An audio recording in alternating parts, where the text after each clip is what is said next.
It's a little stricter, right? You have an hour and a half's notice isn't great. Right, and students are preventing. Exactly. Hi everybody, we're gonna get started. So we'll give you guys a chance to introduce yourselves in a second. But my name is Rebecca. I think I've met every one of you at some point, even in just the interview process. I'm the Associate Director here at the NYU Entrepreneurial Institute, and myself and my partner in crime, Frank Terbolowski over there, I suppose your part, Frank, we lead this program in support with the whole team that you'll get to meet during the program itself. So today, hopefully you all got the email. First of all, congratulations. This is not all of the teams. There's a couple teams that had finals or who are currently international, and it's fair that they're not going to be coming in, just to fly in for the orientation, then flying back, and then flying back again. So those people will be seeing us through that nice video camera over there. So just note. So today we're going to go over and do a little bit of an intro to set some expectations for the program. We'll have each of your teams do a brief introduction so you can meet the other folk. And again, there's a number of people that aren't here, but we'll make sure that you guys all get to meet the rest of the, I think, 3 or 4 teams or so during the first day. And then Frank is going to give an overview about how you can get started so that you are good to go on those 50 interviews that you're going to have to complete over the 2 weeks of the sprint. And then we'll send you off with some next steps. And we'll hope to get you out of here fully on time. Sound good? Great. All right, first, welcome. So you should know what program you're into today, but this is a program, it's a 2-week program, as you know, to help you scale your startup with coaching, funding, training, and community to help you build all of that. So you guys are now 12 teams, but there have been 76 teams that have participated in this sprint program in the past since we started it in our first January sprint in 2018, which I believe Miriam remembers quite well because she was there at that point in time. So she's our kind of OG person in the room who will definitely demonstrate the best behavior possible and show you how it's done. But we're really proud of some of the accolades that the teams have gone on to achieve that have participated in the program. First of all, over 2/3 have been led or co-led by a female founder, and you'll see from the room that that's pretty consistent today as well. So we're proud of that. Also proud of all the amazing accomplishments that the teams have achieved, including earning a lot of money in revenue to start, which is pretty good in just a couple years period of time. In the past, hopefully you'll get as much out of the program as others have in the past, but we've got some pretty good ratings from the past participants as well. And at least 27 out of those 70-some are earning revenue right now, and hopefully more will go on to achieve revenue in the very near future. But today, as I mentioned, we're doing a few things in our agenda. You'll hear a little bit from me before we'll kick it over to you. I'll tell you how you all should introduce yourself, just so we make sure that we're on the same page. We'll do this customer discovery refresh, and then again go over the next steps. But a little bit about you guys to start. So you guys will be 12 teams. I think we've got 8 or 9 teams in the room today. Selected from 60 applications, so congratulations. You were, all rose to the top.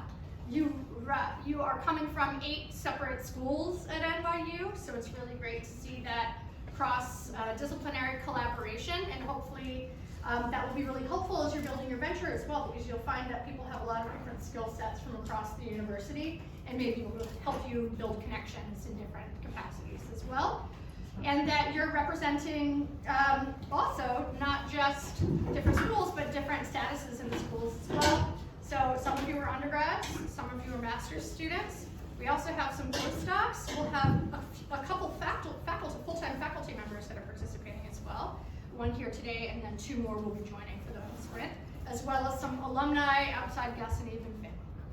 So, and you're working on a really diverse array of sectors as well, solving problems in construction, performance sports, chemistry, finance, medicine, youth empowerment, caregiving, and lots of other areas as well, and there's some overlaps as well.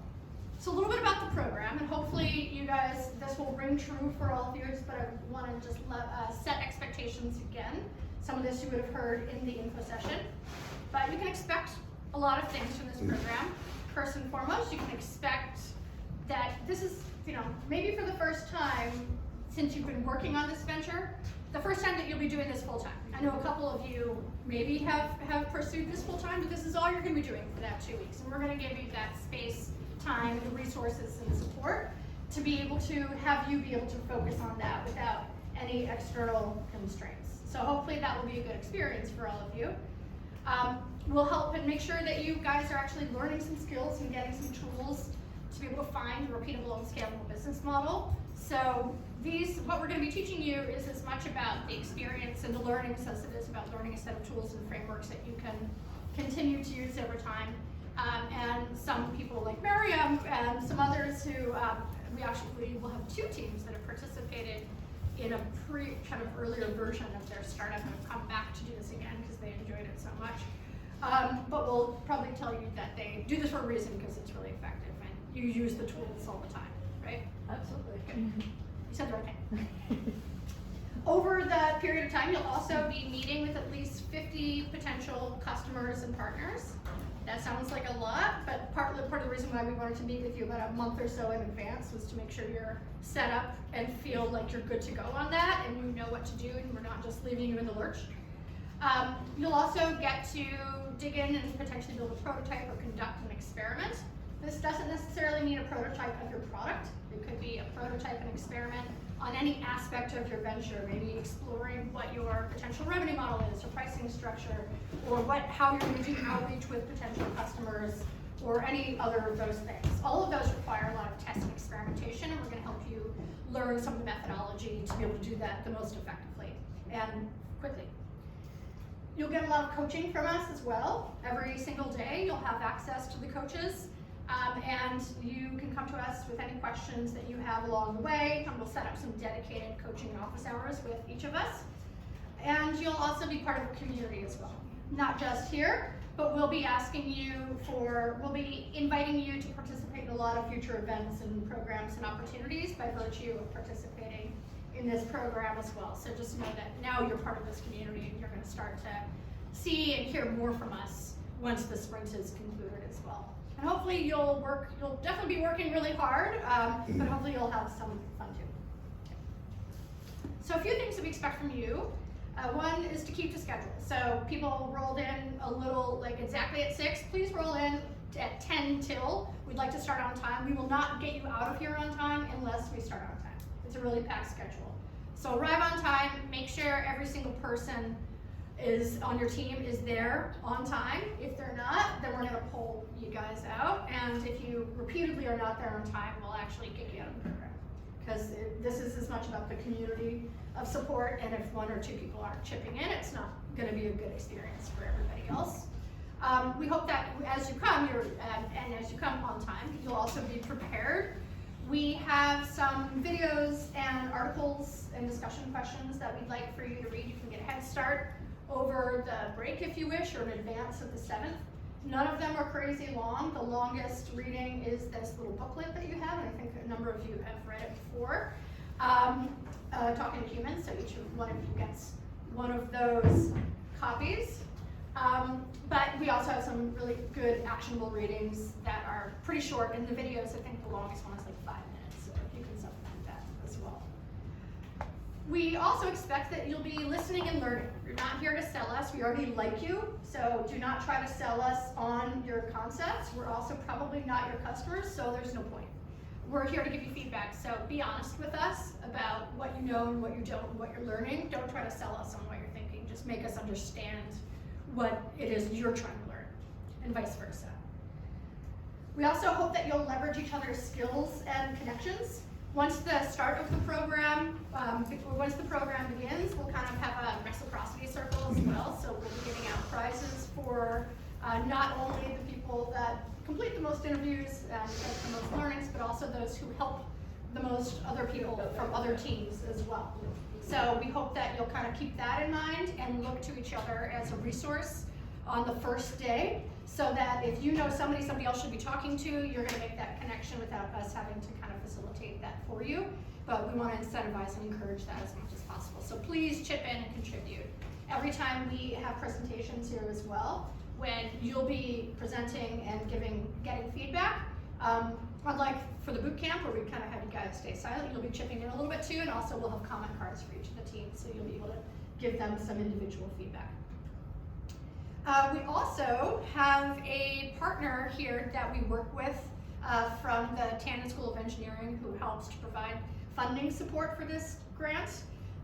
Or for this program in the form of a grant that's funded through the National Science Foundation.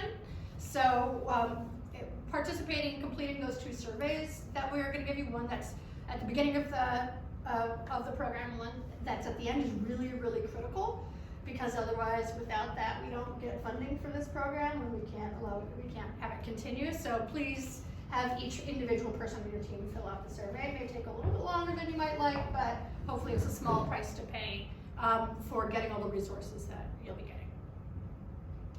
We also hopefully encourage you to respectfully exploit all of us while we're here. Come to us, ask us if we have connections, make it easy for us to help you do that. But we are here, and really this is what we dedicate our time to during that 2 weeks. So take advantage of that dedicated attention you're going to get from the team, who I'll introduce in a second, and take advantage of all the office hours with us in particular that we'll set up every single day, and also have a great time. So let me quickly introduce who you're going to get to meet from our team, and before we have you guys introduce yourselves. So for one are the program and teaching leads for this, myself, and Frank Orlowski. So that guy back there, guy with the beard. There we go. So a little bit about me. I'm the associate director here. I've been here for almost 3 years now. It will be 3 years by the time the January sprint comes up. I have a weird background. I started my career as an industrial designer, worked as a product designer for many years, and went back to business school, got an MBA and a master's in environmental science as well. And then for the past 10 years or so, I've been working doing innovation consulting and sustainability consulting, and then got into the world of startups through that. Worked with a lot of different types of companies and ventures from a whole host of different sectors, from the biggest companies in the world like Walmart to sports companies like Adidas to many others.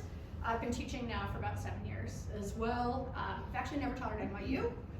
Strangely enough, I've only taught at the School of Visual Arts in Parsons and at Columbia. So maybe one day I'll get to teach at NYU. We'll see if they'll hire me at some point today. And then there's Frank. You want to introduce yourself? Sure. So maybe I'll let you see me too.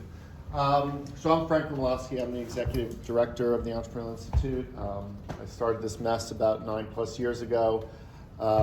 Today we run all the programs that you know about here, the Innovation Venture Fund. I've also been teaching Lean for the National Science Foundation, and then Courant and Tandon over the years. And before that, I spent 12 years as a venture capitalist, investing in startups, commercializing research out of corporate labs. I've worked with more startups than I can count at this point in my life, and then spent about 6 years in Silicon Valley before that, and a couple years on Wall Street before that. So that's me.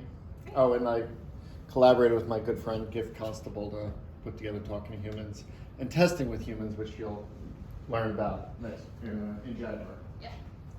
So in addition to us, you'll get to meet the rest of our team and work with all of them as well. So on the top, you see the 3 other full-time members of our team who do a lot of coaching. That's Dr. Dee Dow, who is our resident specialist in life sciences, healthcare, and deep tech-oriented ventures, but she is very gifted at being able to support lots of different types of ventures. She has a background in, she worked doing cancer research and drug discovery, and then worked doing IP strategy, so she's going to be particularly useful for few teams here that, because that's what she does with her bread and butter every single day, is help those types of ventures, as well as anybody that vaguely touches impact healthcare, chemistry, etc. There's Emily Baum, who's in the back. I'm going to let her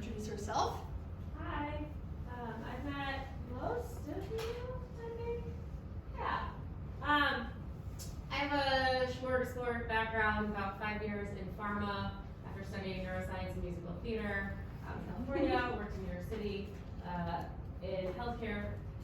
Then went back, got an MBA, Master's in Engineering at Northwestern, and moved straight to Silicon Valley to start a startup. Ended up, my survival gig while I was building my startup was designing and teaching a startup accelerator for Citrix, one of the big software companies out there, which is how I learned that I love doing that.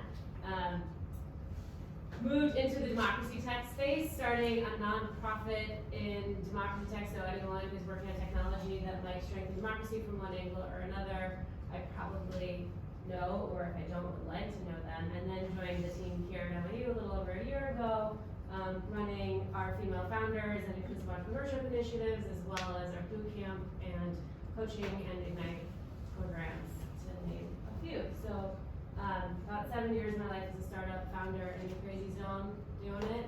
I feel for all of you, and I'm happy to help as much as I can. Great. And then also Sergey Revzin on our team, who is not here, but is another venture associate along with G-Dev, who works on our venture fund. And he has another varied background, surprise, it seems like everybody in entrepreneurship seems to, and focuses on tech and consumer goods and kind of everything that's not healthcare life science sort of deep tech for us. In addition to that, you'll get to meet with our 4 founders in residence here as well. So at the Leslie E Lab, we house permanently 4 teams that are building. Not permanently. They're not here. Semesterly, 4 teams that work with us in a rotating fashion. All of them are alumni from our summer Launchpad program. For anybody that is going to be participating in 300K Entrepreneurs Challenge, I know we've got at least 1, 2, anybody else? No? Just 1? Okay, great. We have competition winners from all 3 tracks that are our founders in residence, which is great. And they'll be here, a few of them have participated in the sprint as well, so they get to do this from the other side of the table, and I'm sure they'll be very happy to give you a lot of feedback and grill you so that in the same way and fashion that they got grilled. But they have a varied background as well, and you'll get to meet them on the first day of the program. And in addition to that, you'll get to work with the other members of our team, Jen Curtis, who really is the person who makes everything happen here every single day. Be very nice to Jen, because she's gonna make everything happen for you too. So be very nice and courteous and respectful in every email. Make sure you give a good response, because she'll be, again, making sure you get your important things like money and access to the building and things like that. Sarah. Food. And food. You can be nice to everyone on the team, though, too. Be nice to everybody on the team, We'll but tell especially Jen. Yeah, we'll report back to Jen. Yes, exactly. Sarah Maybach, who's a senior programs manager here, and we'll be bringing in a number of different speakers throughout the program. And then Carol, who is our communications manager, who will make you all look and sound great when we do some blog posts and take photos and all of that. In addition to that, you're going to be getting some money from us, $1,000 in reimbursable expenses. If you have any questions about that, who do you ask? Jen. Yes, that's right. Good job. This is funded through both our partners VentureWell and also through the Tandem CIE and the NSF IPO grant. And in addition to that, you get all these perks. We'll be putting and making sure that you'll get access to the InVision and Balsamic software tools if you're interested in using those to get some free credits. We'll be putting a notice about that in the shared Google Drive. You can just tell Jen whenever you want your $5,000 AWS credits activated. And also we'll be bringing in our legal partners for coaching throughout the program as well. In addition to that, the select teams that do particularly well and have a good dedicated use for the funds after can apply for some additional money in 1.5K for follow-on funding, and we'll interview at least 1 team for the summer Launchpad guaranteed program, which is great. So you get a head start in applying for that program. And for those of you who are postdocs or researchers, this program also gives you NSF Lineage grant. It's actually designed to do that, so it helps you if you're applying for further grants or program opportunities. We're happy to talk to you, those teams offline about that, because I know a few of you are interested in learning more. So a little bit about what to expect from a day-to-day. So we'll break that down. And just so you know too, I'll be sending you a ridiculously detailed program in the next couple of days that will lay out the minutia of exactly what to expect for each day. This is sort of the high-level version. But broadly speaking, starting on the 7th, you'll be coming in. We'll be starting promptly every morning by 9. If you want breakfast, then you should get here before 9. We'll have breakfast, and then we'll be doing some workshops in the morning. We'll be having you guys also do quite a bit of presenting and talking almost every day, actually. So the first day, you'll be introducing yourselves with a couple slides. After that, it's kind of a mixed bag between some talking from us, giving you some of the trainings, and you guys getting a lot of feedback. If anybody participated in a boot camp, which is I think about half the teams in this room, your feedback's gonna be a little longer, about half an hour each time per team. And then we'll have lunch followed by office hours with all the members of our coaching team, the 5 full-time members of the team, and that's on a first come, first served basis. We'll all be available for that. In the afternoon, you'll be getting out of the building and going to engage with customers, coming back and distilling what you learned and putting that into practice, into your business, and figuring out what that looks like in terms of the next steps that you need to take to be able to build your venture. So each week, again, I've noticed sort of, if you just want to read this quickly, start times 8:30 for breakfast. We'll finish all the presentations by this time, and if you want to participate in office hours, that'll extend a little later till that time. It's not mandatory that you participate in office hours every day, but we recommend you do it at least a couple times a week and touch base with somebody to make sure that you can answer your individual questions that you have. We also have on Friday our partners Fenwick and West, which is one of our the legal firms we partner with. We'll be giving a talk, and then they'll be doing office hours as well, which you'll need to sign up for in advance if you're interested in talking with them. This kind of follows the same pattern the following week. As we go through and push you forward in each element of your business. And with the one exception, or two exceptions, one on Wednesday, we are going to have an Ask Me Anything session where you'll get to speak with a person who actually went through this program 2 years ago. And we had the pleasure of investing in through our venture fund last year. Her name is Leah Winograd, and she is the co-founder of the company Pepper, which makes bras for small-chested women to help with female empowerment and a number of other things. So she can tell you the steps that she's gone through and how she's been able to really build and grow that venture. And they've been doing exceptionally well, we're really pleased to say. And then on Friday will be a bit different in that you guys will be presenting some of your lessons learned that whole day. And we'll be giving out some awards, taking some photos, and then we'll have a nice fun happy hour after that, where you get to mix and mingle and all of that. So a little bit about some of the deliverables that you can expect. So I'll break this down a bit more. For one, in here you'll be hearing from us, like I said, covering different topics just about every single day. We'll be mostly myself and Frank, but also Emily, Sergey, Dee, and Sarah will be teaching different sections of that. We'll be having you do some prep work each day for that. Also, one day you'll be leading the session. So we're going to tell you in advance, and then we're going to arbitrarily pick 3 teams that are going to be leading the session. You won't know until the morning of if you're going to be one of those teams. So you'll have to prepare about a 20-minute teaching activity. It will not be terribly difficult to do, but it'll be fun. It'll be great. Miriam was terrified. Like I did. Did you do it the first year? I think we had the teaching. I think we knew. No, I don't remember honestly. It was like too long ago for me at this point. You were in the weeds at that point. In addition to that, we'll have some expert outside workshops. Leah, like I mentioned, for Pepper. We'll have a speaker who is a venture capitalist, whose name is Kunal Mehta, come in and talk about metrics that matter for your business. He's also a Stern alum and used to work here, so he really is very helpful. The legal session, like I mentioned, and also hopefully a conversation on values and ethics for your startup. Really important startup topic that is rarely talked about, unfortunately. On the times when you're presenting, Then you're going to be presenting to us as well as to other teams. We're going to be breaking you guys up into 3 rooms, so you'll be presenting to 3 other teams at a time. So you won't be, we're going to group each of the rooms roughly by the stage of how far developed you are, or by sector. I'll have to kind of figure out what the appropriate grouping is, so that you'll get the right level of feedback, depending on where you are in your startup journey and development. You'll be presenting every other day. We're going to pick one person randomly to present. That's by design. We want to make sure you're on the same page with the rest of your team, and that you're touching base with them and you know what's important, and it wasn't just one person did this.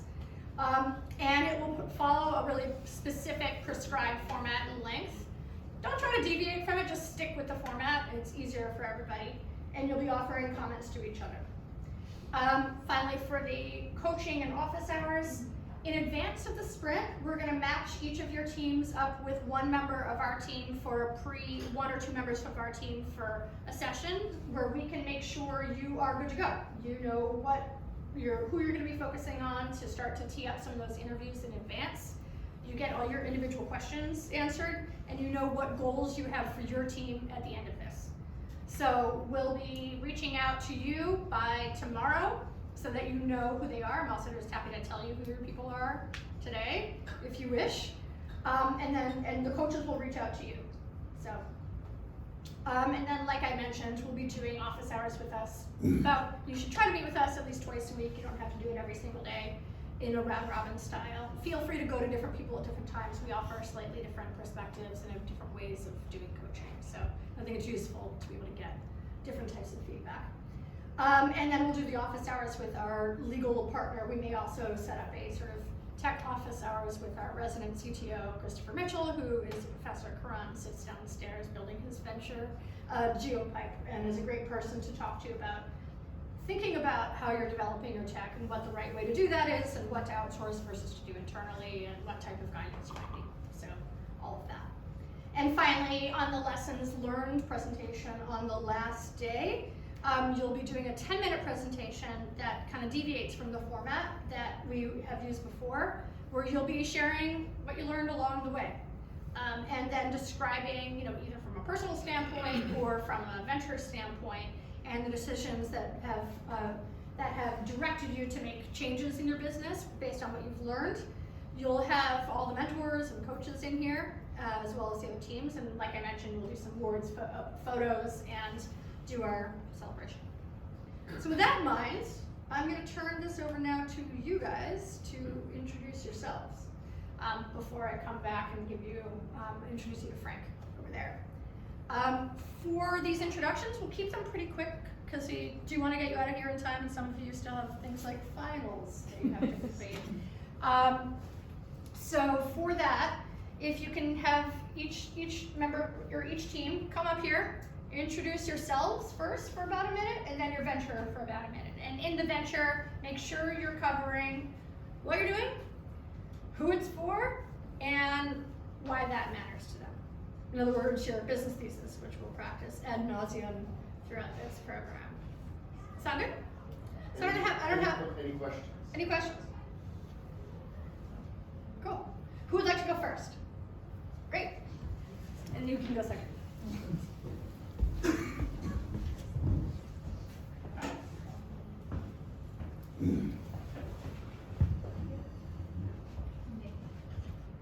Hi everyone, my name is Laura. I'm Master's MPA student, Master's in Public Administration student at Wagner, at NYU Wagner. I'm also a lawyer I have worked in 7 years in public and private sector, doing consultants and working as an attorney. Pretty much interested in technology and innovation for equity and social development, and I am a co-founder of R3 Analytics. I am Jose Daniel. I am a system engineer. I have been working in software development, and 3 years ago I switched to data science. I am mostly in NLP, and I am co-founder of R3 Analytics. And the idea of R3 is we are going to give a tool to that small companies that want to start to sell their products in the big chains, for instance, Walmart, Kroger, Tops.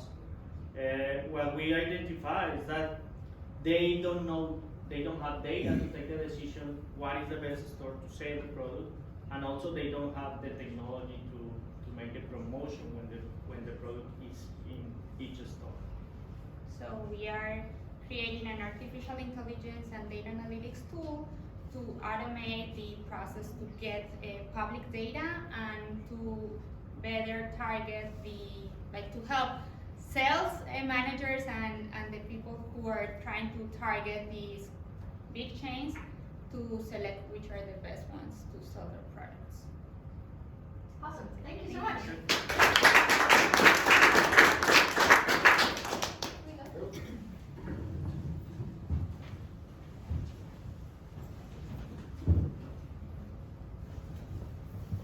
Hi everyone, my name is Rena. I'm a master's student at Gallatin studying creative writing and anthropology. I have over 8 years of experience running a nonprofit in India doing international development and education work. About a year and a half ago I started the Thinkers. I'll go into more about Thinkers after I guess Sydney gives her introduction. Hello everyone, I am Sydney. I did not go to NYU and do not. I actually graduated from Northeastern University in May with a degree in finance. I have started a real estate business, residential real estate business in Long Island for the past few years. I've been running that, and I actually just started working at a people analytics platform in business development. And Rena and I have a shared passion for changing the world by empowering young teens. So that's why I joined her team. And the Thinkers provides practical life skills education for teenagers between the ages of 13 and 17. So our curriculum covers everything from health and wellness to relationship building to money management, working on focusing that down through this program. But we have currently been working on in-person programs for adolescents and are now working on figuring out how to build a technology platform where we can bring that curriculum online to provide to allow more students to access it across the country. Awesome. You guys should connect these.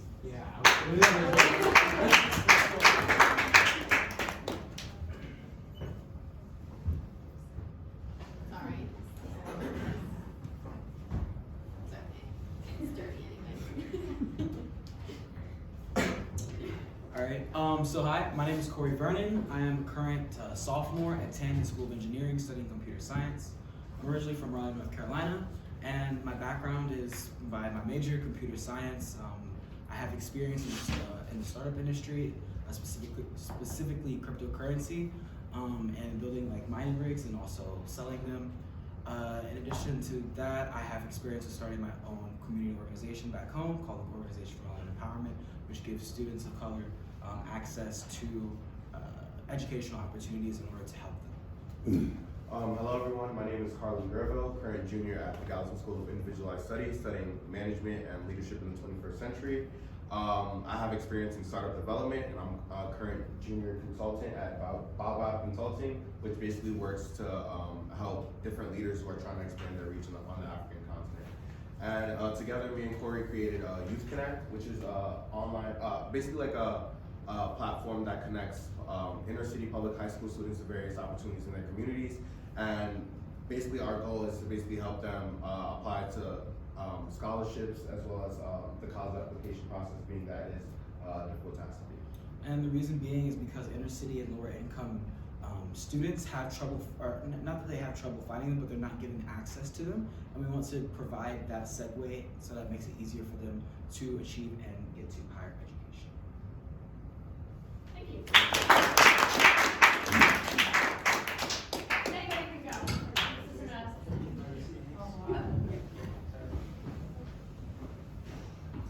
Hey everyone, I'm Bilal. So I'm currently a junior, double major in computer science and data science from NYU Shanghai, and I'm studying over here in New York.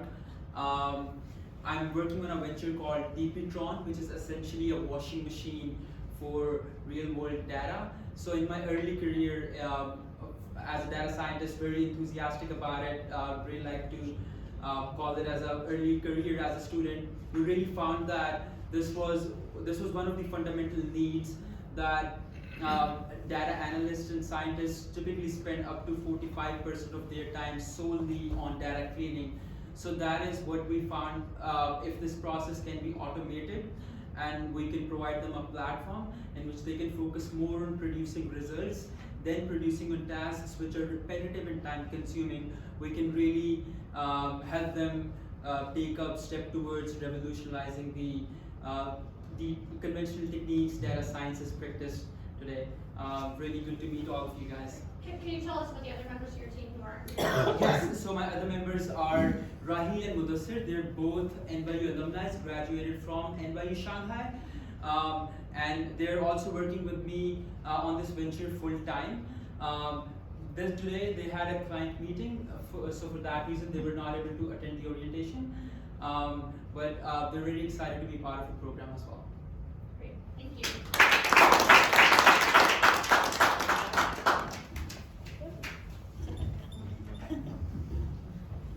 Hello everyone, I'm Jingo, I'm the only faculty member here. You're the only, there will be another one, Okay. so we'll have two faculty teams. Yes. And, So I'm an associate professor in applied statistics, and you haven't taken my classes yet. So my interests are, besides academic interests, my interests are real interests is actually in developing and applying innovative statistical methods and data science methods to solve interesting and useful real world problems.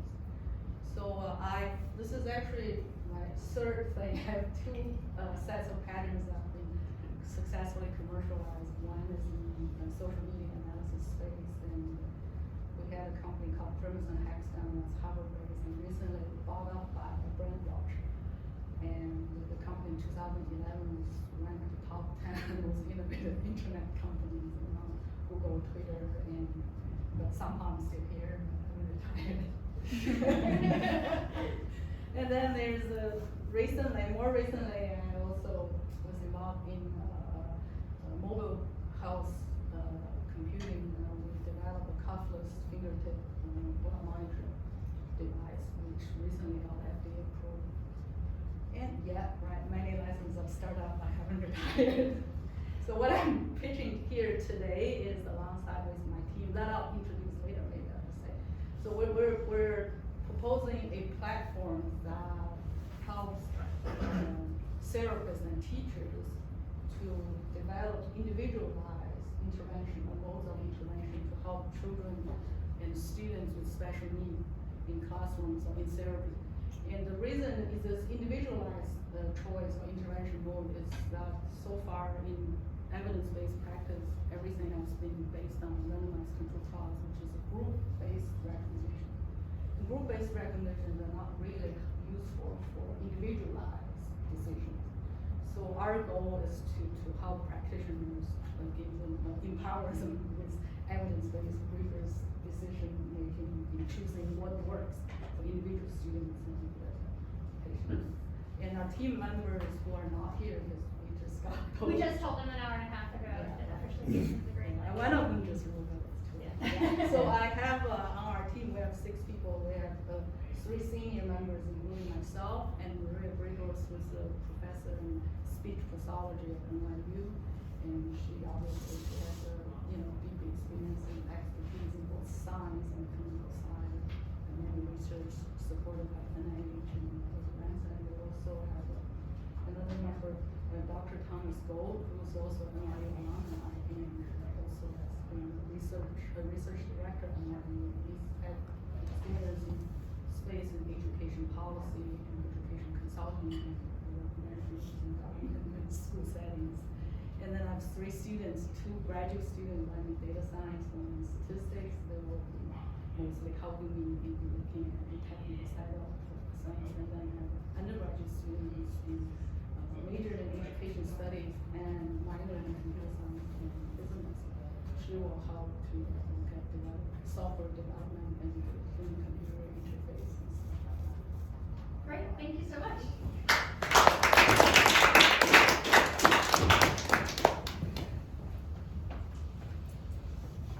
So, hi everyone.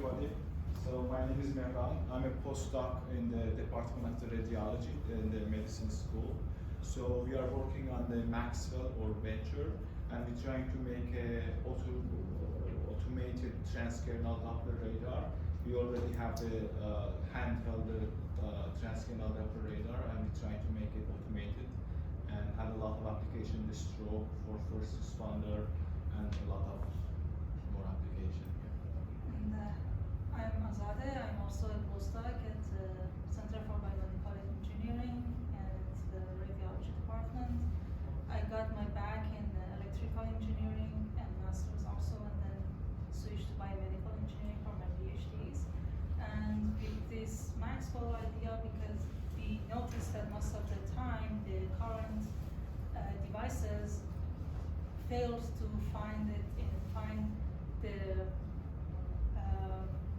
vessels in the brain in a timely manner, and sometimes there's like more than 20% of them completely fail in the vision. So we thought that maybe it's better, what if we could make this better and build a fully automated devices to find the vessels in the brain automatically and get the data that the clinician would need, especially in the stroke patients, which would be our primary targets.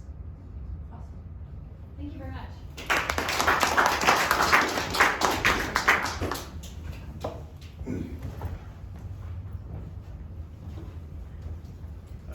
Hi everyone, my name is Will O'Connell. I'm a senior studying chemical and biomolecular engineering at NYU Camden.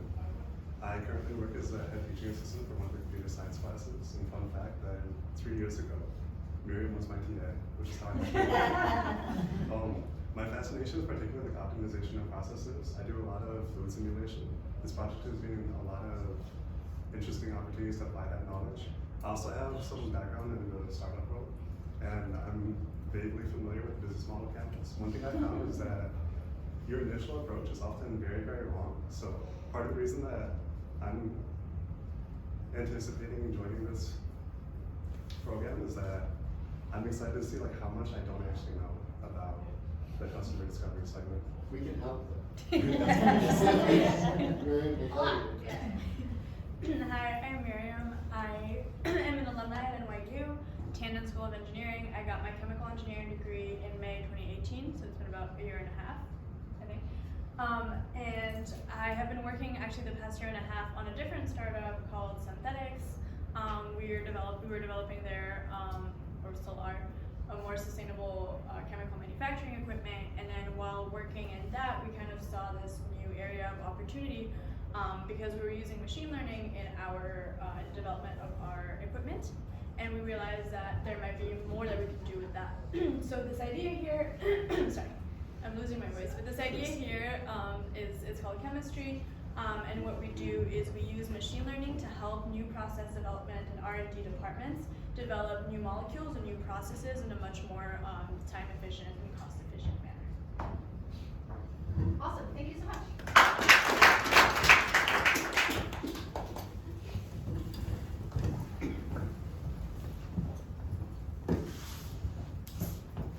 Hello everybody, our company is Caregiver. One of our team members, Christine, is in California. I'm Elise. Why don't you My name is introduce yourself Faye. first? Oh, sure. My name is Faye, and my background is in public relations, which I did for 15 years for a generalist agency. And right now I'm working to provide cold cap support services for patients that are undergoing chemotherapy and other support. And Elise has been working on this project for many years, and we've been in discussions about it for a long time, and I'm happy to work with her on this, because that's something I'm really passionate about. Hi everyone, my name is Eileen Grossman. I went to University of Massachusetts at Amherst. I have a BA in Mass Communications. I dabbled a little bit in market research in my history, and I am currently working in functional medicine administration. So, Caregiver is focused on making it easier for friends supporting women going through difficult situations, knowing what to do and say and give. in particular, we're focusing first on supporting friends of women with breast cancer, although we've identified many different target markets such as newly divorced women, widows. There are many opportunities throughout the course of a woman's life where we can offer them better support, and people we find so far, while they want to be there, they don't know how to be there. So we're trying to improve real life human communication by technological means. Our first thought is to develop a mobile app and then a website, giving people in their hand immediate access of words to say, tasks that they can perform, how to be reminded to manage their multiple caregiving relationships, and also to buy gifts. So that's what we're working on first, and we really look forward to learning with you and from you. Thank you.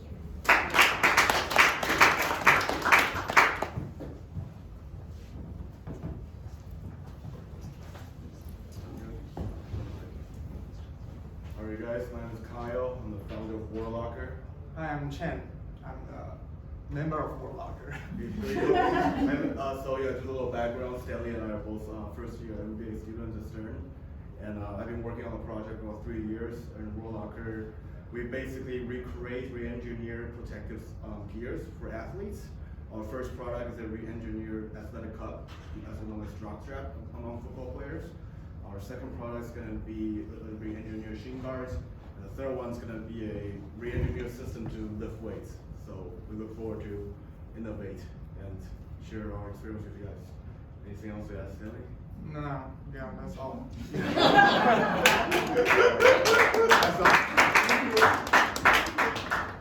I'm back. I forgot to tell you that I'm a master's student at Gallatin, and my concentration is empathy and entrepreneurship. Great, thank you.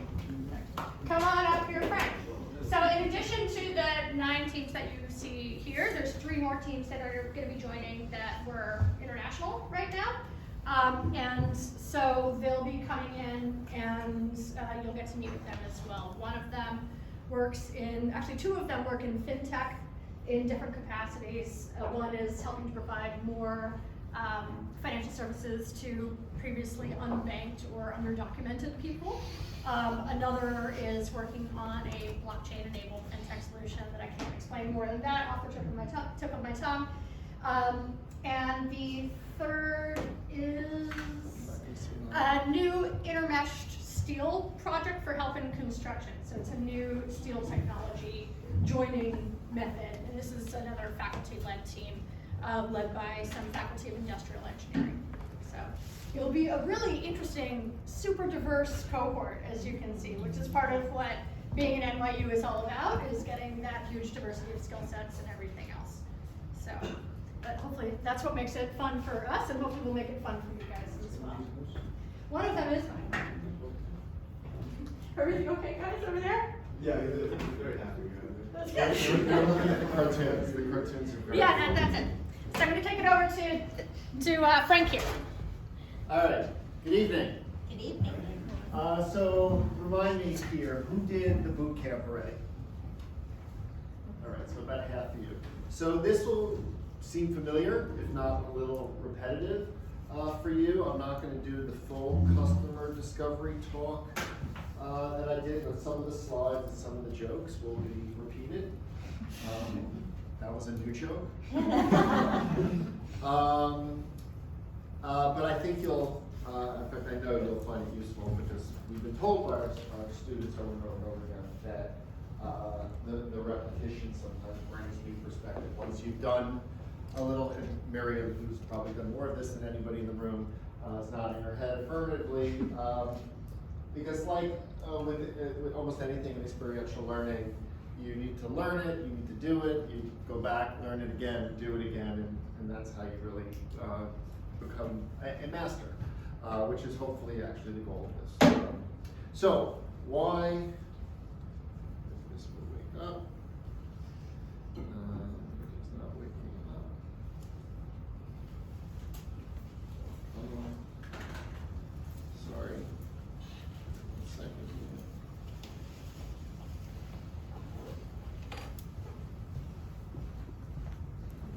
dead, I will just use them.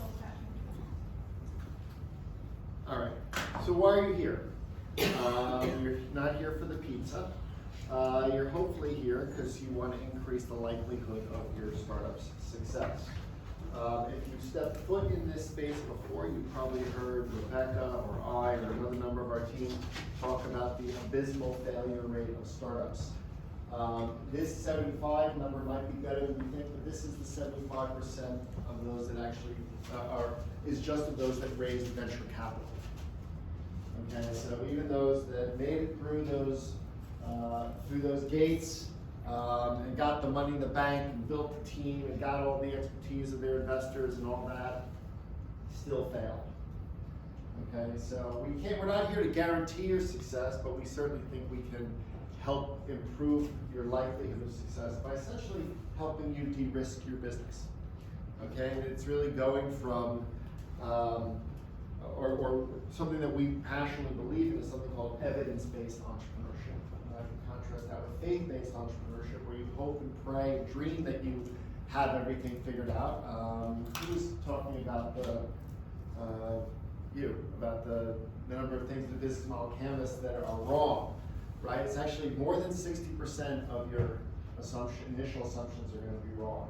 And there's a very good chance more than one of those is going to kill your business. Okay, so that's where the evidence comes in.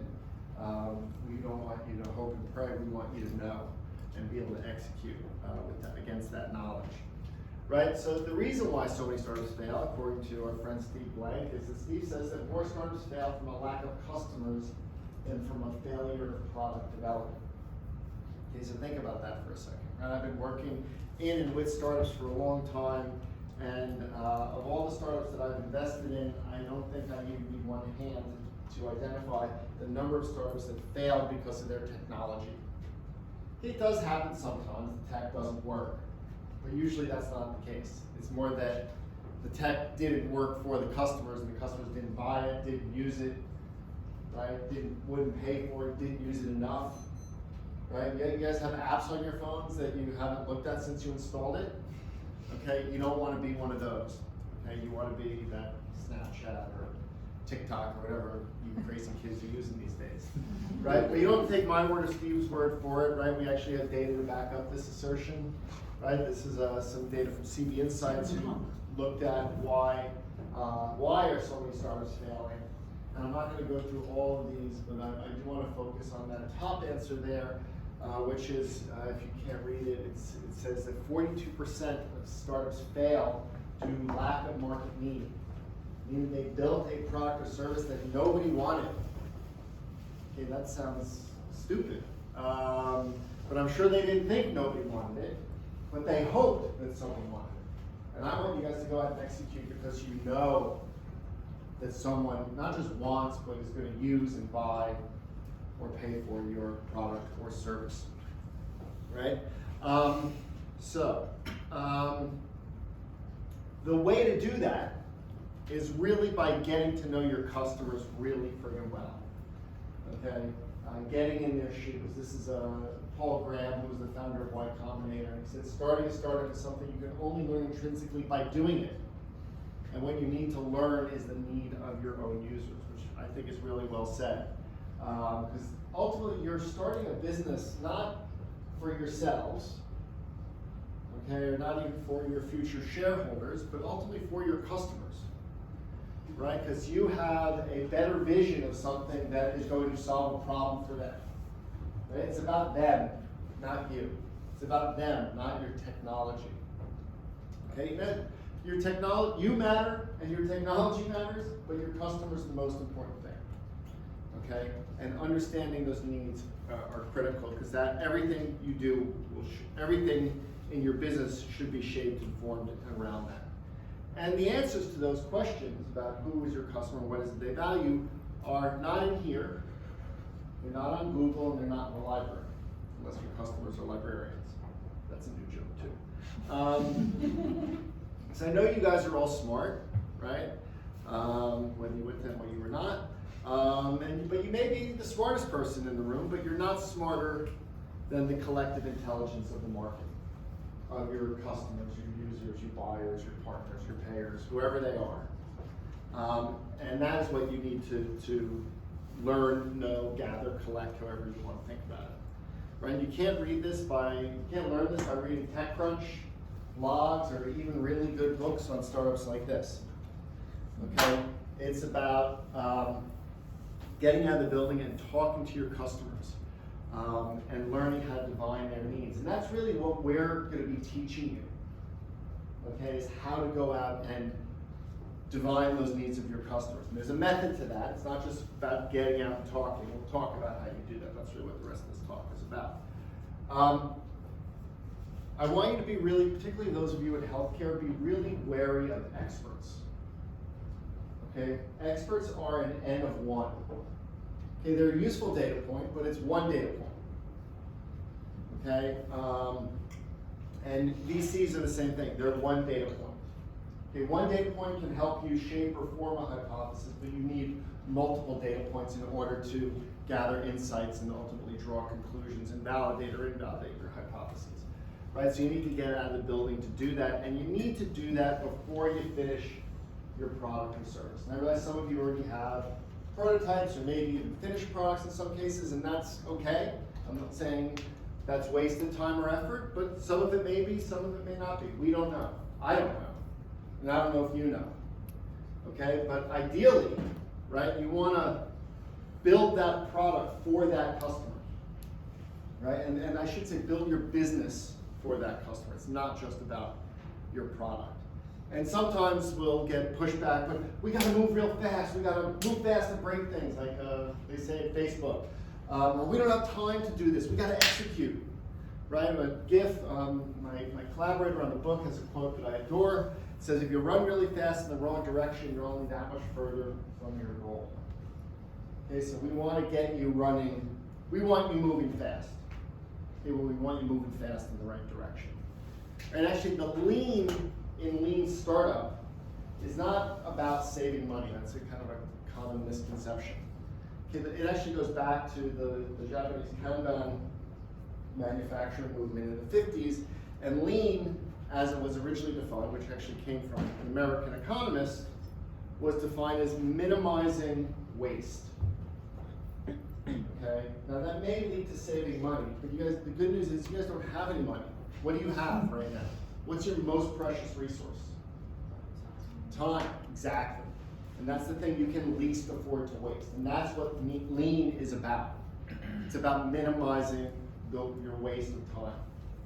Okay, so we want you to put in that ounce of prevention now, so you don't have to spend that pound of cure later.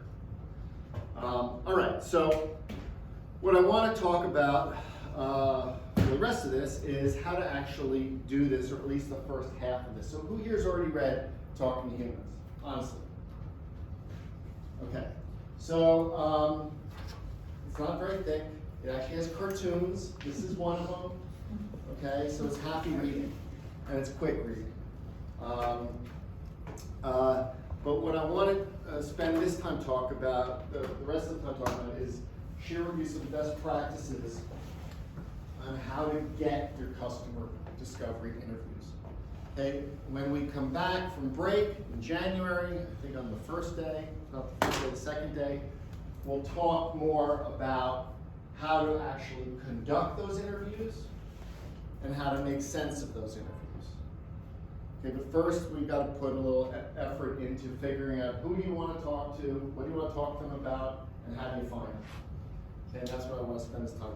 The book covers both of those, so I encourage you to read the whole thing before you. Actually, you have to. You have to. It's required reading. One or two deliverables. It will be on the test. Okay.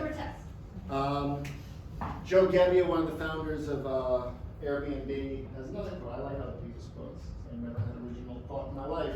But the goal of this is you're talking to people that you are designing for, such that you can understand the world from their point of view to inform your point of view. Okay, it's another way to look at it.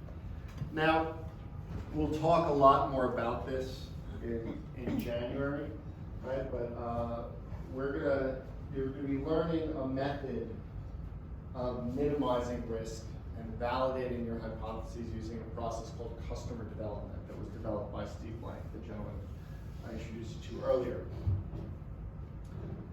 In short, the biggest insight that I think Steve gave the world in this context was that startups and existing companies, they don't have to be big companies, existing companies are fundamentally different, right? Because existing companies are executing on a series of known knowns. They know who their customers are, they know what they value, they know how much they're willing to pay, they know where they like to buy, they know how to market to them or how to acquire them. These startups, you don't know the answers to all those questions, right? So everything that we've been teaching in business schools for the better part of my life and probably my parents' life was all about execution, right? The management science. But we never really stopped to realize that actually startups are fundamentally different in that regard, right? That they're in that search mode. So in customer development is actually the science of search. How do we go about searching for the answers to those questions? Who are my initial target customers? What do they value? How much are they willing to pay? And so on. Okay? And the way that we do that is really an application of the scientific method that you all learned in grade school. We start with we observe phenomena of the world, we establish a hypothesis, we develop experiments to test those hypotheses, and when we see repeated validation of results, we can then establish a theory based on that, okay? That's what we're gonna do here, except we're gonna be starting this process with discovery, with customer discovery, which are really gonna be interviews. But just like scientific experiments, right, if it's garbage in, garbage out. Right, so we want to apply some rigor to this process, some rigor to the identification or thought behind our hypotheses, and think about how we want to conduct these experiments, which really are your interviews. And then similarly be methodical in how we analyze the data. But we're not talking about statistical relevance here. But for the purpose of really the sprint, we're for the most part going to focus on customer discovery. We'll talk a little bit more about customer validation in the coming weeks, right? But your job is not to validate your product. It's actually to validate the problem. Who is actively trying to solve it, and then what is the best way to solve it for them, okay? So that's a really important point. I think I say that again at the end, right? But it's not about finding out if people want your thing or product or service. It's that do they have the problem that you believe they have? Okay? I call this quote the curse of Steve Jobs because every once in a while some wise-ass student will tell me, you can't just ask customers what they want and try to give it to them. I never said that's what you do. Okay? The quote from Steve that I really like is this one, is that new ideas come from watching something, talking to people, experimenting, asking questions, and getting out of the office. And that's exactly what we're talking about. Right? And as was described earlier, we're going to use the business model canvas as the tool to help you do this. And it's going to be kind of like your guide through, or your map really, through the 2-week sprint. Okay, and on this canvas are the core elements of your business model. Who are your customers? What is it they value? How do you make money from them? How do you keep and grow them or acquire them? How do you sell to them, and so on? Okay, but the goal is not just to fill out the canvas. It's to use it as a scorecard, right? And so you'll capture your hypotheses in it. But then over time, as you validate or invalidate them, you'll cross them out and write down new ones, okay? And we're going to talk a lot more about this in the coming weeks. This is not working. Right, and so you're going to capture all the different hypotheses for the different elements of your business, and you may have multiple hypotheses for different parts of your business. Okay, and if you have multiple customer segments, as indicated by my very clever color coding scheme here, right, then by definition you will have multiple hypotheses. Multiple hypotheses for every element of your canvas. Okay? And in fact, what you see here is a hypothetical, pardon the pun, business model canvas for something we call a multi-sided market. Who's, besides Miriam, who's heard that term before?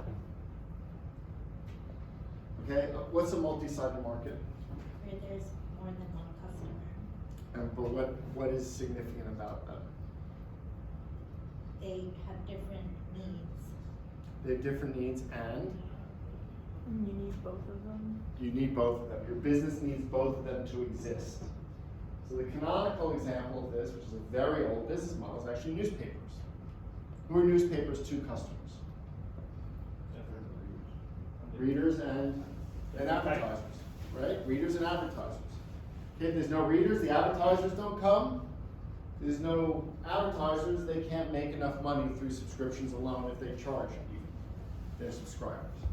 Okay, Google's the same way, right? We have searchers or whatever they call us, right? And they also have advertisers. Healthcare is almost always a multi-sided market, right? You might have a patient, you might have a prescriber or a clinician, right? You probably have a separate payer, the insurance company. You also have the regulator in there probably, who's also your customer. It can get very, very complicated. Okay, all the more reason to use a tool like this to help you map them out. So Aaron, sure. I already talked about all that. Right? The key is you have to do extensive customer discovery on both sides. For those of you that do have multi-sided markets, we will talk to you at some point, either through coaching or through these feedback sessions about where you start. Yes? Isn't it implied that pretty much everything has a multi-sided market? Not necessarily. I mean, well, give me. Why do you say that? Well, because I feel like in every business, there's both sides can't really exist without one another. Like you need the consumer wants or needs the product that's being offered by the business. I feel like That, well, that's true, but if it's my business, You're not counting yourself. you're not counting yourself. okay. Right, so Tropicana, is that Tropicana juice drink? Right, Tropicana is not a multi-sided market. That they have distributors, but they're not a customer, that's a channel. Okay, they have partners, they might have an advertising agency, or a package designer, or maybe someone does contract manufacturing for them, but their real customer is you, is you drink the product. But in the case of Uber, they have the drivers, That is a customers or multi-sided. users? They're both customers. Users are, as we'll talk about in January, user is a type of customer. But those are both customers, right? Uber is effectively a marketplace, Yeah. right? You may not think of it that way, but it really is, right? Airbnb is a marketplace. Etsy, hopefully, is obviously a marketplace, right? Amazon is also a marketplace, right? You guys can sell your stuff through Amazon if you want to, right? Okay? Okay. So, but as I said, the goal is not just to fill it out because, as I said, more than half of your assumptions are wrong. I just want to clarify a point though. We use customers as sort of a broad term. It can mean the people who pay stuff, yes, but it can also mean users, certain types of partners who are kind of critical to delivering a product, like a doctor, let's say, if they're prescribing something. We're going to spend a lot more time talking about this in January, so let's not worry about it. Yeah, all right, so in the interest of time, let's jump ahead. Right, so getting out of the building is the most important thing you're going to learn to do here. Okay? Doing it in person is best. I'll say this now, but I'll say it again. Right? Somewhere between 60 to 80% of human communication is nonverbal. If you're talking to someone over the phone, you're missing the majority of the story. So I want you to do this in person. I want you to see the whites of their eyes. I want you to see, are they kicked back with their feet up on the desk? Are they leaned over with a white knuckle because you're pressing their buttons? Are they doing Facebook or are they actually paying attention? Okay? And there may be other contexts for doing it in person. Okay? Because you're trying to gain insight. Okay? So we're not going to talk about surveys either. Right? If I want to know where you were all from, what year you were in school, how much money you made, your zip code is, right? A survey would be great for that. But if I want to know why you're here, why you're starting your startup, what are your fears, hopes, and dreams, that's a conversation. Okay, and that's gives you a sense of what we want you to do. We want you, and you also need to get sufficient data points here, right? The business model canvas is complex. There's 9 boxes in it. Okay, you're not going to be able to test all of your hypotheses in every, of all 9 boxes in every interview. Okay, so in reality, you're going to need a lot more likely than 50 interviews. You might need 50 just to kind of figure out who your initial target customers are and what's your key value proposition. Okay, but one of the goals of this sprint is not to figure everything out, but to give you the tool set and the skill set and the support to learn how to do this and how to do it well. Okay, because the customer discovery doesn't end when this program ends. Okay, if you talk to any successful entrepreneur or even any CEO, they spend a lot of their time talking to customers. Okay? All right, so the very first thing you need to think about is who do you want to learn from? Okay, you don't just want to pick random people. You want to talk to the very specific people that you believe are going to be your first customers. Right? So you guys are a little startup without a lot of money, probably no sales and marketing budget. You're not going to be advertising on TV or advertising anywhere. So how are you going to find your first 100 or 1,000 customers? Right? So you need to be really specific and really focused. And I want you to really think hard about who cares about the problem that you're solving. Who has that problem most acutely? Who is actively trying to solve it today? Okay, who's seen this curve before? Okay, it's something called the technology lifecycle adoption curve. It was popularized by a guy named Jeff Moore in the 80s in a book called Crossing the Chasm. And amongst other things in this book, he shared data to show that new products and technologies entered the market and followed this very predictable pattern. Right, where you started with a really small niche or wedge into the market, a beachhead, right? And then over time, at least the successful products and technologies would grow in adoption, right? Where time is across the x-axis here, and market penetration is the y-axis. Okay? But because the mainstream market is not one homogeneous market. Right? It's actually comprised of many subsegments. And if you ever pay attention to like a big brand like an Apple, a Coca-Cola, a Budweiser, or even McDonald's, right? They advertise different things in different places, maybe on different TV shows or different parts of the city. Because they're appealing to different customers who have different value propositions. Okay? You don't have that luxury. Okay? You need to find that little niche of enthusiasts. That's what that says if you can't read that. But call it what you are. Call it your beachhead market, your early adopters, your early evangelists, whatever. Who are going to be those first 100 or 1,000 people who are going to use your product, and why? And what do they have in common? How are you going to find them? Right, one of the things that you'll hear Rebecca and I say over and over and over again is, are they actively looking for a solution? Because if they're already Googling your problem, or the problem that you're solving, that's a good sign. It's going to be easier to find. You could just go buy an AdWord and intercept them.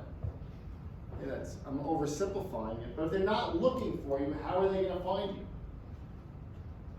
Okay, so we're going to put a lot of emphasis on this. We're going to really push you hard to be narrow and be focused. Okay, it's also going to help you just in this program, right? Because we want you to find a homogeneous set of people so you can start to tease out the patterns between them. If I just asked a question of all of you, right? You guys are all very different. Yeah, it may have NYU in common, but that might be the only thing you all have in common. Okay, yeah, question. So I was just gonna ask, how do you know, let's say you're early adopters on May, how do you know they're actually, what their needs are representative of your bigger market? Well, their needs may not be representative of the bigger market, okay? Because over time, as your company grows, your value proposition will grow as well. Okay, and I'm just give you two examples. Right? Apple didn't start with this. They started with a logic board that didn't have a power supply, didn't have a keyboard, didn't have software. Who did that appeal to? Like literally several hundred geeks in the California Bay Area in the 70s. Okay? So those people were very interested in building their own computer. Okay, I imagine none of you are interested in building your own computer. Okay, so Apple's somewhere like way out here now. maybe one of you, I don't know. Right? We want to get shit done on our computers. Okay, so that value proposition grew. Like even when they were here, you still had to. It was hard to use. Right? Remember how you remember the PC when it first started? It did not appeal to everybody. Okay, today they appeal to everybody because their value proposition has grown and changed and evolved. When Facebook first started, right, it was about Harvard students who were trying to get laid. Okay, I assure you, that's not why I started using it in 2008. Okay, it was at that point it was to share photos with friends and catch up with people you hadn't seen in a long time. Okay, but maybe there were still Harvard students who were trying to get laid using it. Okay, the value proposition of it had grown. But if Mark Zuckerberg and Dustin Moskowitz and the other guys tried to build the Facebook of, forget today, even of 2008 and 2004, they never would have shipped it. Did you have a question? No, I was just stretching.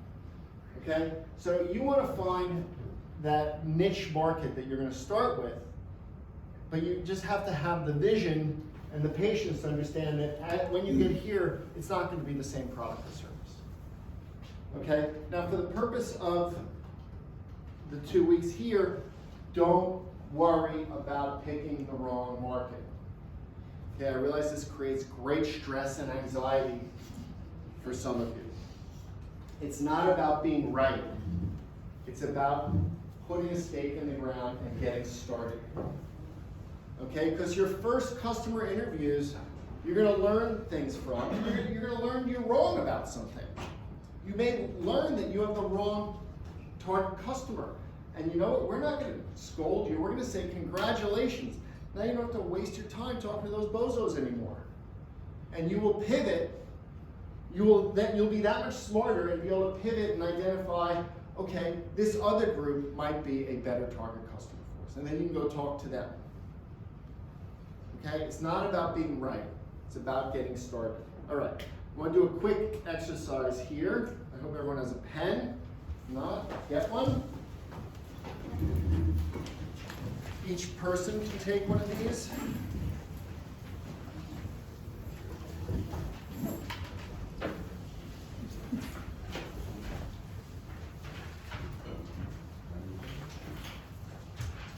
There's a pencil here if someone needs one. All right, so the goal here is to get you to start being specific. Okay, but I want you to get really specific. So I don't want you to just be specific about your industry. I want you to be specific about your customer. Because as we'll talk about a lot more in January, I know I keep saying that, is customers are people. Companies don't buy anything. Organizations don't buy anything. Okay, so the goal is to get to who is that person who's either going to be my user, my decision maker, or my buyer. Okay, I don't care which one it is for this purpose. Okay, but even if you knew it was in this case, a chief nursing officer, right? Well, then it would be like, at what kind of hospital? Right? Is it a big one? Is it a small one? Right? NYU's Langone Medical Center is very different than a hospital in central New Jersey. Okay? It also matters, is it a research university hospital or is it a small community hospital? Okay? Not all of these things will matter for you, but they may. Okay, so I want each of you individually, not, don't look at your co-founder's results. Just write down who you think your early adopter customer is in as much specificity as you can. Okay, we'll take a couple minutes to do this. You can ask. So, let's say in health industry, like if you're gonna do something involving, prescription or anything, medical device, there are always regulation, hardware. So- When we do this exercise, right, so, sometimes this can be the important factor in some cases. It can be, but they would be one of your, the regulator would be treated as one of your customers. Don't think about either the prescriber or the patient or the decision maker for this purpose, though, okay? No cheating, no talking to each other. Oh, I was just asking, what do you mean by org size? Is it big or small? So who-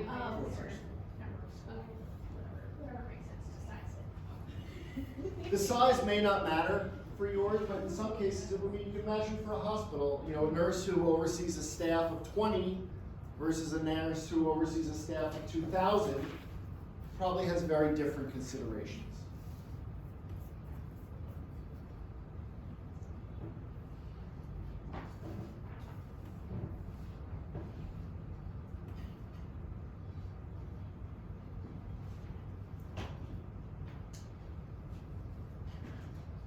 Take another 30 seconds to finish filling that out.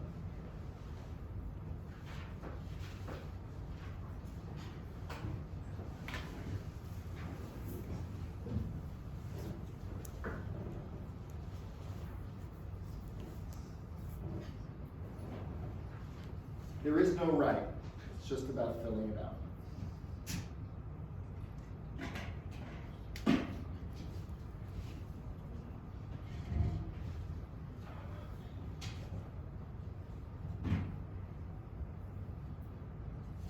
All right, who's done?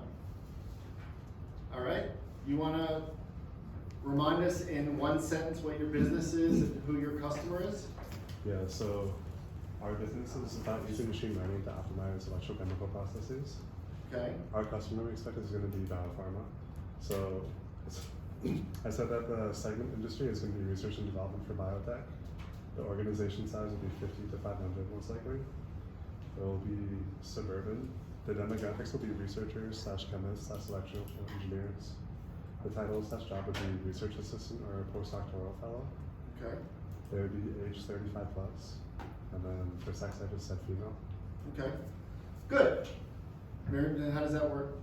Is that different? Anything different than yours? Yeah, something similar, something different. I think the main one is rather than research assistant, postdoctoral fellow, I was more looking into R&D chemist, new process development, age 35 plus versus 25 to 40, and then sex, I put male or female in parentheses. So, in your case, I don't know if for the purpose of figuring out who your customer is, that age or gender is terribly important. For a consumer business, it may be a lot more important. For caregiver, it's obviously For important. caregiver, it's probably important. Okay, but one of the reasons why I said don't talk about this while you're doing it is because now you guys have something to talk about. Okay, and it's not one of you's right and one of you's wrong. This is why you have co-founders. You bring different views and perspectives to it. Okay, and even if Miriam has been working on this much longer, that doesn't mean that he's wrong. Okay, he's just bringing a different perspective to it. Okay, and you should all think about it that way. Okay, how about you guys? So for our segment, we have fighting gyms. Well, remind us what you guys do again in a sentence. So we create protections, protection gears for contact sport athletes. Okay. So fighters, Got it. football players, whatever. Segments, we're saying fighting gym or training facilities. Organization size is 100 members plus, ideally. Suburban is another geography, demographics, gyms, or swimmers. Well, demographics in your case might be, is it high end or is it The community center, right? I would say high end. Okay, so it does matter. Yeah, it doesn't matter. Well, it may not. Yeah, it's an assumption, yes, our hypothesis. Title, I would say, either whoever's in charge of procurements, buying supplies to the gyms, they always have like the retail sections for the members as well, so whoever's in charge of Do you doing that. think they have a small gym like that has a procurement manager? Most of the ones, I mean, the one I went to, they have exhibitions areas, to buy retail. That's not what I'm asking. Sorry, no. Do you think they have a procurement manager, someone that's their full-time No, job? no, they do. So what do you think, who's doing procurement part-time? Whoever's running the place full-time, yeah, whoever's the manager, yeah. Okay. Procurement full-time. That's what I'm trying to get you to, right? So, okay, did you come up with anything different than that? Mine was done by, yeah, I wasn't. You went to the bathroom. Okay. So, yeah, I don't know if you guys have anything to talk about. Okay, well, one of the goals of this, and we'll use this in a second, right, is once you get specific, you can now go into LinkedIn or ask your social network, do you know any chief nursing officers? Do you know any gym managers? Do you know any biochemists, research assistants, whatever, right? Whatever it is for you, okay? Because now you can help people help you by being really specific. You don't go up to someone and says, you know any people I can talk to? What? Get away from me. Okay, so that's knowing who you want to talk to or figuring out who you want to learn from. Right now, how do we find these people? Okay, it's really important that you get at least 1 degree of separation away. You don't want to talk to your friends, you don't want to talk to your family, your roommates. Right? They probably already know what you're doing, and so they're already biased and corrupted. Okay, mom was wrong, and you want to talk to strangers. Okay, did I use that joke 2 years ago, Marianne? No, you didn't. Probably. Okay, this is a good time to become a LinkedIn power user. Okay, and I don't mean that you have to buy the pro version, or I don't mean that literally. But LinkedIn is a really powerful tool, particularly if you're trying to sell into the enterprise or a business, right? Most people are on LinkedIn these days. Not everybody, but a lot of people are. And if you want to find those gym managers or whoever it is, right, you can type in that title into LinkedIn. And you may not know any of those people. Once you have several hundred people in your network, you'll be amazed to see that the people that you know do know those people. Okay, so this is a good time to start inviting all of your friends and colleagues and even your parents' friends and your aunts and uncles and relatives to be your connections on LinkedIn, and you will be blown away to find out that, oh, Uncle Joe knows the gym manager in Philadelphia? I had no idea. Okay, I guarantee you that will happen to you. Okay? One pro tip with LinkedIn too is it has a really powerful alumni search function. So since you guys are all either working at NYU or studying here, then you can go in through the alumni portal, just like alumni.linkedin, whatever, and search within that. And so it'll be, hopefully, it just increases your odds of success when you're doing the cold outreach. Right? So you want to make referrals happen in real life and online. Okay? So I want you to think about every person that you meet or talk to, right? You should be asking them to introduce you or give you the names or contact information for 2 other people. And very quickly your network will grow. Okay? You can do that online, you can do that in real person. Now, it's not always going to be as simple as just reaching out to people via email or LinkedIn. Okay, sometimes you're going to have to get creative. In fact, there was some students from the engineering school a couple of years ago who wanted to talk to radiologists and radiology technicians. And they were having a really hard time getting them to return their email. So they went up to 38th Street and First Avenue with their NYU badge on a lanyard, which actually can be helpful if you want to establish credibility. Right? You notice everyone in the hospital does it, right? And they had a clipboard. And as the radiologists and technicians were coming and going throughout the day, they would stop them and just qualify them really quickly. Or they would see that they're a doctor, and they say, can I talk with you for 2 minutes? I'm a student at NYU, and I'm doing research about blah, blah, blah. We're trying to interview radiologists to learn more about how they deal with this. Can we arrange a time to speak with you? Because the doctor walking out the door is probably not going to want to have a 30-minute conversation right there and then.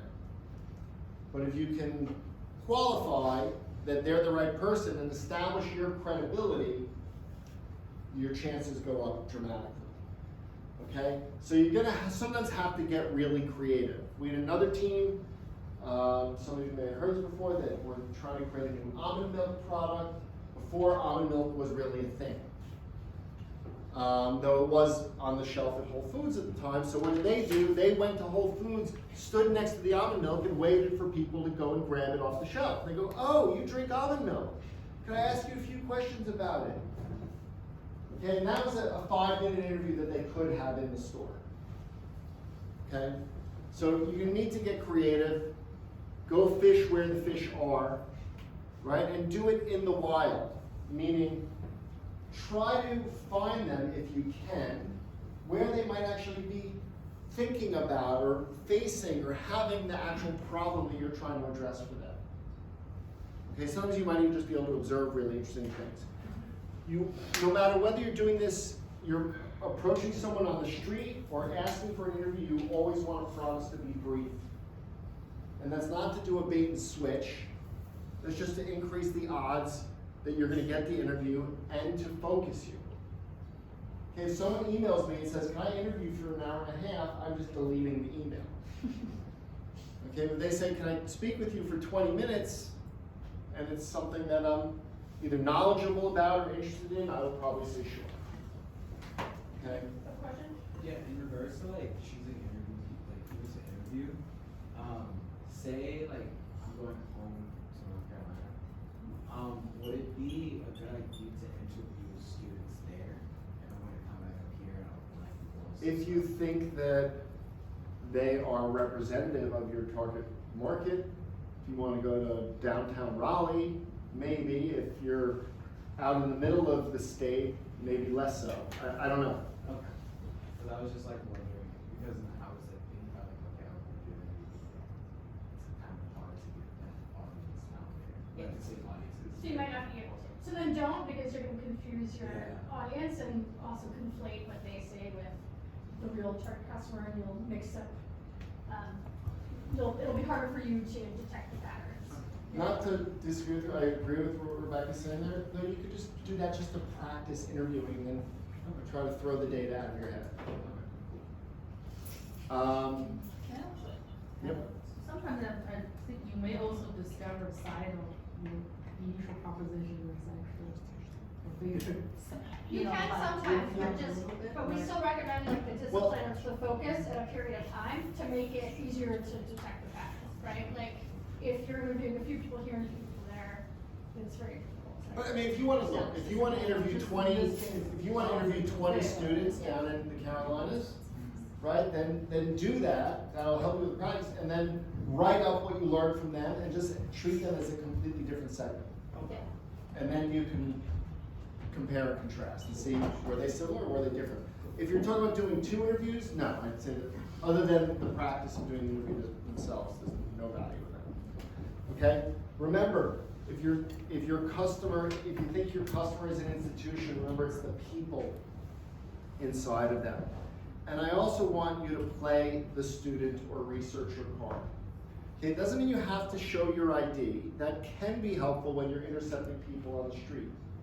Right? You ever notice that? Like the Greenpeace or Planned Parenthood people will show you their ID. Try to establish credibility when they're stopping you on the street. Same thing for you. Okay? If you're going to someone's office, you don't have to wear your badge. Okay, but when you're reaching out to them, tell them you're a student. Tell them you're a researcher. Tell them you're trying to learn something. You're not an entrepreneur. You're not working on a startup. Okay? Is that ethical? Yes, because it's true. Did any of you incorporate your startup yet? Okay, that's not even the point, right? The point is that you actually are a student and you are trying to learn. I'd say if they ask you the question, are you working on a startup? Yeah, say yes, I am working on a startup, right? But Well, I would say. you can do a lot of things. Right, to- well, that's a really nice thing. Yeah, I mean, you should say, well, we're doing some research that we think or hope might lead to a startup one day. Yeah. And that's actually true. Okay? Okay, so I think we already did this. So now if you wanted to use this form, right, and now reach out to people, here's an email you can use to ask someone on LinkedIn to do that. Take 30 seconds to read this.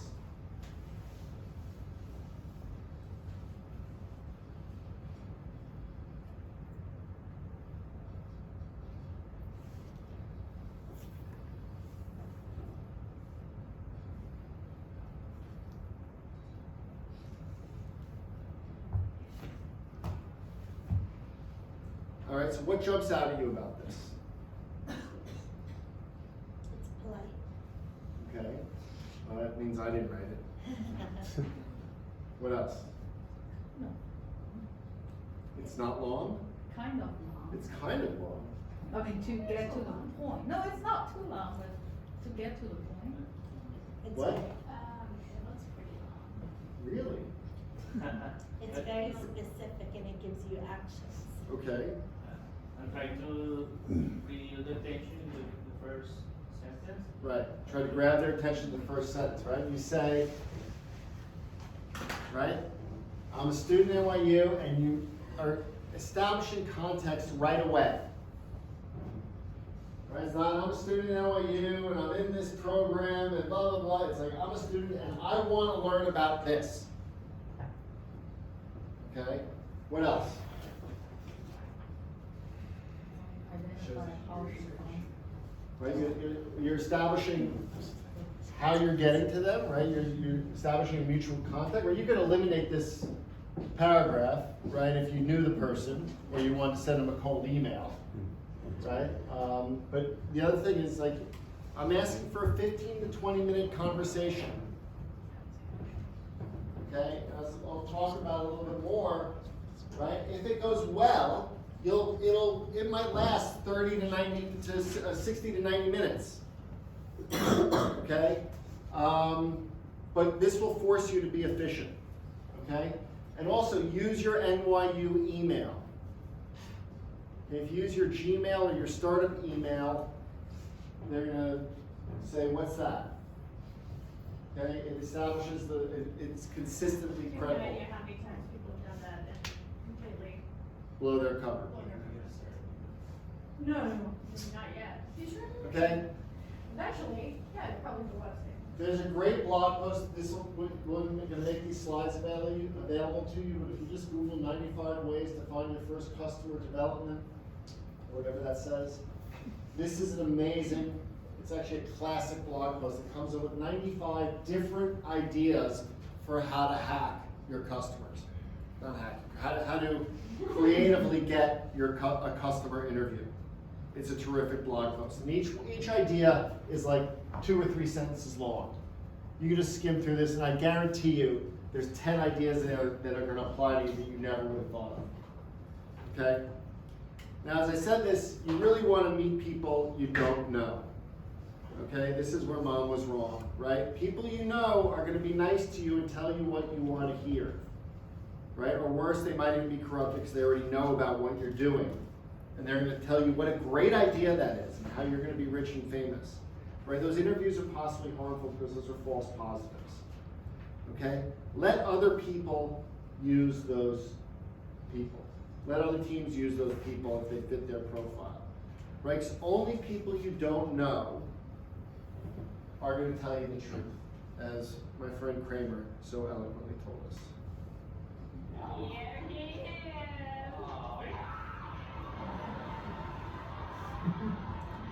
Who remembers this episode? The Ugly Baby? What happened to the Ugly Baby, Eileen? Do you remember? I don't know. So Jerry and Elaine, you're Eileen. Jerry and Elaine had these friends who had just had a baby. The kid is hideously ugly. You never see the baby, but Jerry and Elaine are always, they're always whispering to each other about how ugly this kid is. But what do when the mom and dad walk in? They say that cute. Oh, how the baby's so cute, he's such a cute baby. Kramer doesn't know these people from Adam. He walks in, he tells them the truth. Okay, you want the truth. Okay, you want to hear the truth. Okay. Now, that being said, you're not going to have success with getting every interview, let alone conducting every interview. So it is some disappointment. It takes persistence, okay? It takes a good attitude. But to achieve success, as Winston Churchill said, is that success is walking from failure to failure without the loss of enthusiasm. Okay? You want to be an entrepreneur, it takes some grit, some drive, and some hustle. Okay? Last thing I want to talk about is what is it that you want to learn? That's what the Canvas is for. Can I make you one point on that last failure piece? Yes. Is that as you're doing the outreach too, note that if you want 50 interviews, that means you might actually have to locate 100, 200 people and do that much outreach to be able to get those. So don't expect that if you email 20 people, even half of them are necessarily going to get back to you. So just keep that in mind up front as you're scheduling these interviews. Right, and the more targeted you are, the more effective you're going to be. Yeah, and the more targeted your messages can be to them, so you have higher conversion rates. Right, just think about the Greenpeace or Planned Parenthood person on the street who's just, what their hit rate is. Right, it's probably 1 in 500 people who walk by them might stop. Okay, because they're not really being targeted. Okay, if they want to, I don't know, stand outside the maternity clinic at NYU, maybe that would be a little more targeted for the parent. I don't know, but the more targeted you are, the more effective you'll be. Okay? So what you want to learn, that's what the Canvas is for. Okay? And we'll spend more time talking about this in January, about not just filling this out, but helping you identify your riskiest assumptions and within them. That being said, I want you to be really careful about not falling into a trap. Thanks for meeting with me today. So I know that you're looking for toys that you can spend more time with your daughter playing. And we designed this great toy that lets you do that. You can play with her and have fun, and you can teach her about billing and circuits. And you think, well, actually, that's not the kind of toy I'm looking for. I like toys that she can play with by herself. Because it's pretty busy. I don't want to be showing her how to do every single step all the way. I have other things that I need to do. Oh, that's why do you see that face? Oh, that's weird. I've never seen that happen before. All right. Anyway, that awful face is what happens when you lead the witness. Okay? She was trying to put words in her customer's mouth because she assumed she understood the problem and just wanted the customer to say yes. Okay? There are much more effective ways of doing that, saying, tell me about a recent toy you bought for your daughter. Why did you buy that toy? Etc. Okay, I got it. The point being, we want you to really be obsessively focused on the problem, not on your solution. Okay, that young lady was trying to validate her solution. There's a time for that, but first start with the discovery. And only when you understand the problem, you go into validate whether your understanding is right. Okay, so all of this, what I'm talking about here is to help you establish good hypotheses. Okay, if you don't establish good hypotheses, and we're going to really beat you up on this in the first few days, right? It's going to lead to asking the wrong questions, conducting poor interviews, and getting crappy insights. And that's not what you want. It's not what we want for you. Okay, so good hypotheses lead to good experimental design, which leads to good insights. Okay, simply put. Okay, that's what I got. Please take your book, read it, reread it, mark it up, write shit in it, and note the things that stand out for you, the things you have questions on, and then follow the rest. And that's it. Any final questions? I have next steps here too. questions. you stole the? One question about this, speaking to your customer.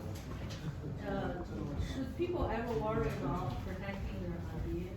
You're not talking about your idea, so you don't have to worry about protecting it. That's the beauty of this, right? You're not talking about your idea, you're talking about your customers and their problems. You're not saying, hi, I'm doing this, and right? If you find yourself doing that, smack yourself and stop it. All right?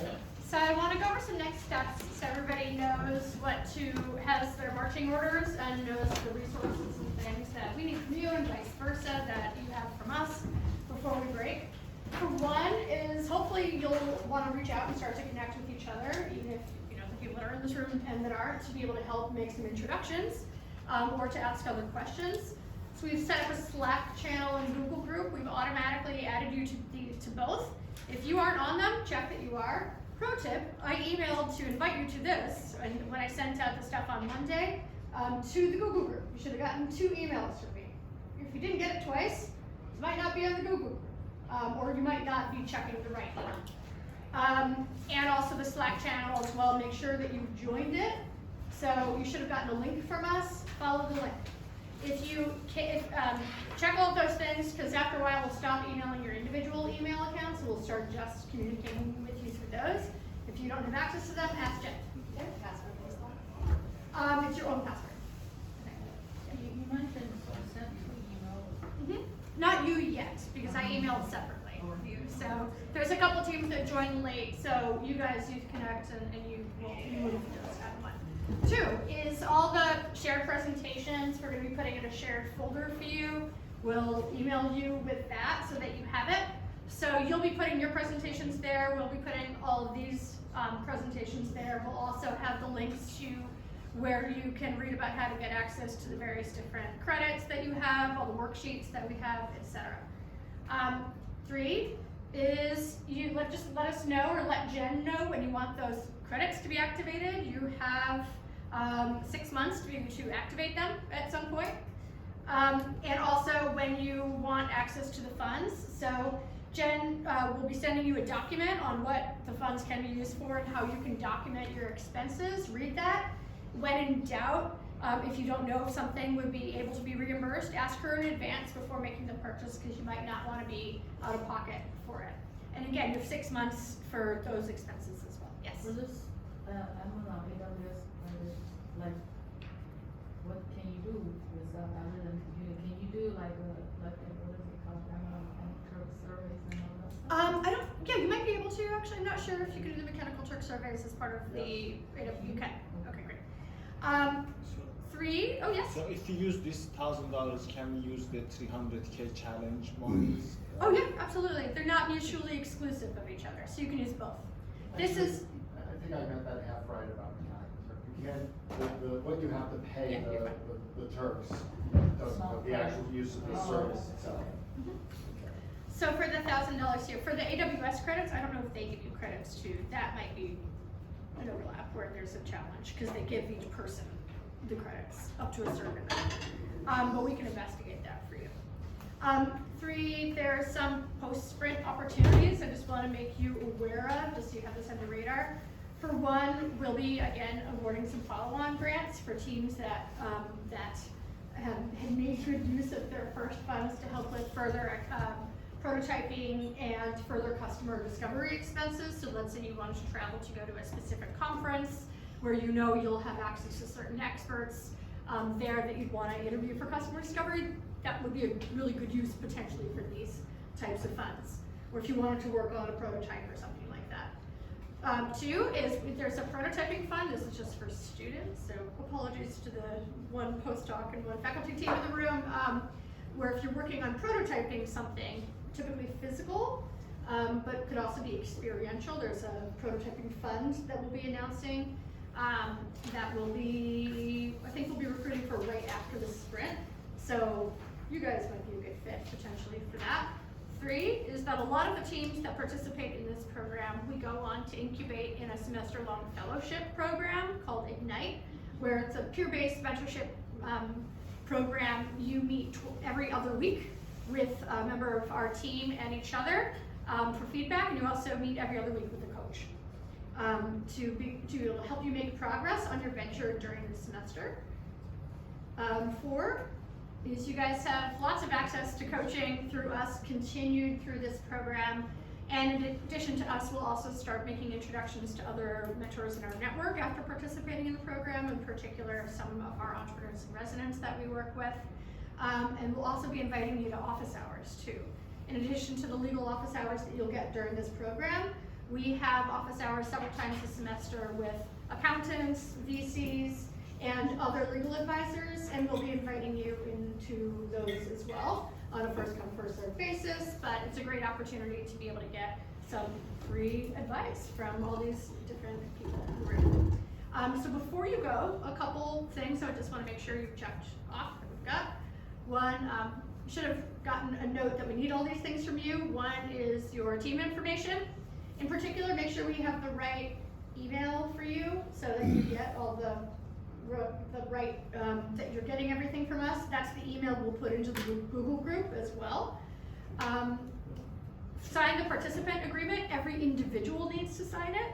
It's pretty short. It's only a page. Read it, sign it, and give it back to us. If you have any questions, feel free to ask. 3 is there is a pre-programmed survey that I'm going to introduce one of our partners from the Tandon CIE in a second, who from the NSF, and she will be here on hand in case people have questions about the survey. But please fill it out. It's critical that you do that because that's how we're able to fund this program. So we really, really need that before you can start. And then also for those NYU folk here, we want to give you 24/7 access to the building during the time of this program. So email Jen. She'll need these pieces from you. For the non-NYU people on your team, you'll just have to be accompanied by the NYU person, but we won't kick you out. You're welcome to be in here any hours. We just can't give you building access due to security issues from a technical standpoint. And the last thing is your prep list. So you should all be setting up a pre-sprint coaching appointment. Each one of the members of our team has kind of a dedicated team they're going to be reaching out to make sure you're good to go, that you know who you think you might be doing interviews with, how you're going to go about setting up some of those interviews in advance. You do not want to wait until the beginning of the sprint to do that because it's too many and it's not going to work, and Miriam is shaking her head in violent agreement. And that you have some goals for your team, because depending on where you are in the development of your venture, if you're farther along or not, then you may want to accomplish certain things. We just want to make sure you're on track to accomplish those goals. Read Talking Humans. The program's going to be coming in a couple days, and we'll give you the outline for exactly what to expect, so look through it. Let us know if you have questions. It will also list those articles and videos. And then finally, get started on scheduling the interviews, because it is 50, and you want to get through all of them, at least 50, so start to schedule them in advance. Questions? Will we be able to send the recording of this to our